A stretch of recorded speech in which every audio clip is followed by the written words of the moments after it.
ನಮಸ್ಕಾರ ಸ್ನೇಹಿತರೆ, ಇಬ್ಬನಿ ನ್ಯೂಸ್ಗೆ ಸ್ವಾಗತ. ಪೊಲೀಸ್ ನಡಿಗೆ ಜಾಥಾ.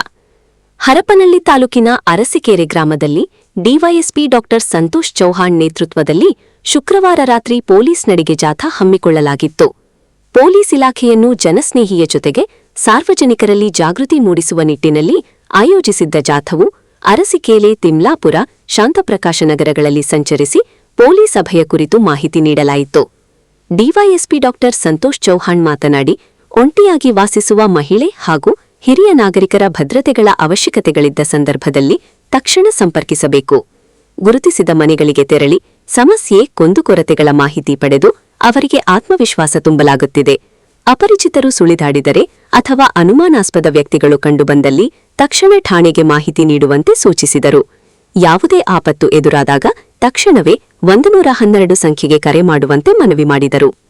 ವೃತ್ತ ನಿರೀಕ್ಷಕ ಮಹಾಂತೇಶ್ ಸಜ್ಜನ್ ಮಾತನಾಡಿ, ಸಾರ್ವಜನಿಕ ಹಿತರಕ್ಷಣಾ ಕಾಯ್ದೆ ಅನ್ವಯ ಜನಜಂಗುಳಿ ಸೇರುವ ಅಂಗಡಿ, ಬ್ಯಾಂಕ್, ಸಾರ್ವಜನಿಕ ಸಂಪರ್ಕ ಕೇಂದ್ರಗಳಲ್ಲಿ ಸಿಸಿ ಕ್ಯಾಮೆರಾ ಕಡ್ಡಾಯವಾಗಿ ಅಳವಡಿಸಬೇಕು. ಅಲ್ಲದೆ ಸ್ಥಿತಿವಂತರು ಸಿಸಿ ಕ್ಯಾಮೆರಾ ಅಳವಡಿಸಿದರೆ ಗ್ರಾಮದಲ್ಲಿ ನಡೆಯುವಂತಹ ಕಾನೂನುಬಾಹಿರ ಚಟುವಟಿಕೆ ನಿಯಂತ್ರಿಸಲು ಸಾಧ್ಯವಾಗಲಿದೆ ಎಂದು ಸಲಹೆ ನೀಡಿದರು. ಈ ಸಂದರ್ಭದಲ್ಲಿ Arsikere police sub inspector Vijayakrishna, ಸಹಾಯಕ ಸಬ್ ಇನ್ಸ್ಪೆಕ್ಟರ್ ಪಿಕ್ಯಾನಾಯ್ಕ, ಸಿಬ್ಬಂದಿ ಜಾತಪ್ಪ, ಕೂಲಹಳ್ಳಿ ಕೊಟ್ರೇಶ್, ಗುರಿಯಾನಾಯ್ಕ, ಹನುಮಂತಪ್ಪ ಹಾಗೂ ಇತರರು ಇದ್ದರು. ವರದಿ ಮಹೇಶ್, ಅರಸಿಕೆರೆ.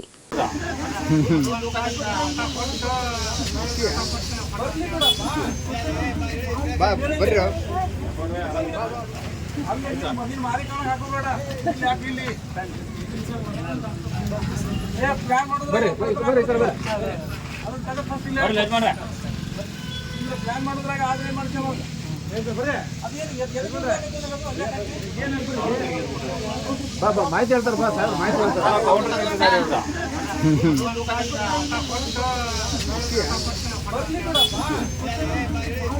ಬರ್ರಿ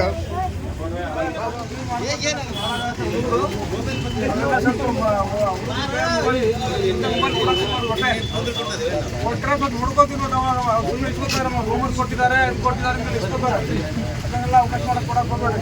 ಸುಮ್ಮನೆ ಆನ್ಲೈನ್ ಗೇಮ್ ಆಡ್ತಾರೆ, ಬೆಟ್ಟಿಂಗ್ ಆಡ್ತಾರೆ, ಗೊತ್ತೇ ಆಗಿಲ್ಲ ಇದೆಲ್ಲ. ಆಮೇಲೆ ಎಲ್ಲ ಸಾಲ ಸುಲ ಮಾಡಿ ಎಲ್ಲ ಸೊ ಅದಕ್ಕೆಲ್ಲ ಅವಕಾಶ ಮಾಡಿ ಕೊಡಕ್ಕೆ ಹೋಗ್ಬೇಡ್ರಿ. ಮನ್ಯಾಗ ಶಾಲೆ ಅಷ್ಟು ಕಲಿಸ್ತಿಲ್ಲ, ಶಾಲೆ ಒಂದು ಅಷ್ಟೇ ಕಲಿಸಿ ಪರವಾಗಿಲ್ಲ, ಅವ್ರು ನೋಡ್ಕೊಳ್ಳೋದು ಭಾಳ ದೊಡ್ಡ ಜವಾಬ್ದಾರಿ ಇದೆ. ಯಾಕಂದ್ರೆ ಬುದ್ಧಿ ಕಡಿಮೆ ಮಾಡಬಾರ್ದು ನೋಡ್ರಿ, ಶಿಕ್ಷೆ ಮಾಡ್ತೀವಿ. ಮತ್ತೆ ವಾಕಿಂಗೆಲ್ಲ ಹೋಗ್ತಿದ್ದು ಒಬ್ಬೊಬ್ರು ಹೋಗಕ್ಕೆ ಹೋಗ್ಬಿಟ್ಟು ಹೆಣ್ಮಕ್ಳಿಗೆ ಎಲ್ಲ ಕಳ್ತನ ಜಾಸ್ತಿ ಆಗೋದು, ಅದಕ್ಕೆ ಹೇಳಕ್ಕೆ ಬಂದೇವೆ ನಾವು. ಎಲ್ಲ ನಿಮ್ದೆಲ್ಲ ಆರ್ನಮೆಂಟ್ ಎಲ್ಲ ಅದೇ ಆಭರಣಗಳೆಲ್ಲ ಹೊರ ಮಂದಿ ಕಾಣಂಗೆಲ್ಲ ಹಾಕೊಂಡು ಹೋಗ್ಬಾರ್ದು. ಒಬ್ಬೊಬ್ಬರೇ ಸೊ ಮಾತಾಡ್ಕೊಂಡು ಬಂದ ಮಾಡ್ತಾರೆ, ಕಿತ್ಕೊಂಡು ಹೋಗ್ಬಿಡ್ತಾರೆ. ಸೊ ಭಾಳ ಎಲ್ಲ ಕಡೆ ಭಾಳಷ್ಟು ಆಗತ್ತದ. ಹುಷಾರಾಗಿ ನೋಡ್ಬೋರಲ್ಲ.